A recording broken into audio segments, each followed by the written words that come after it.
आज कधी न करणारे काम पण करावे लागले.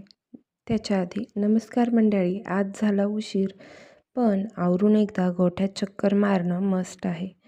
झालं असं का दादू करतोय रात्रभर किरकिर. सगळं बघितलं, दुखत काहीच नाही. म्हणून म्हणलं चला दृष्ट पण काढून बघावी.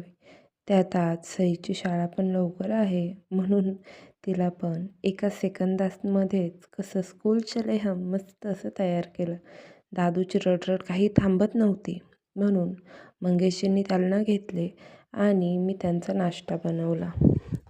मंगेशजींसाठी चपाती आणि आमच्यासाठी बीटचा पराठा बनवला. आता एवढा वानवळा आला आहे म्हणल्यावर तो संपवला तर पाहिजेच ना. सकाळचा नाश्ता म्हणजे मस्त खरपूस तापलेलं दूध आणि चपाती. हे खाऊन दोघेही निघाले आणि मी बाकी कामाला लागले.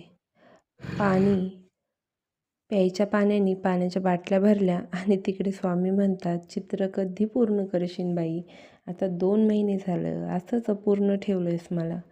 मी म्हणलं करते हो स्वामी. सगळं निपटून बच्चूला भेटायला आले तर तो पळतो लांब आणि राजला माया केली. तो म्हणतो बुक्कीच देईन, तिथंच थांब. चला फिर चलो चलते हैं हम. भेटूया पुन्हा.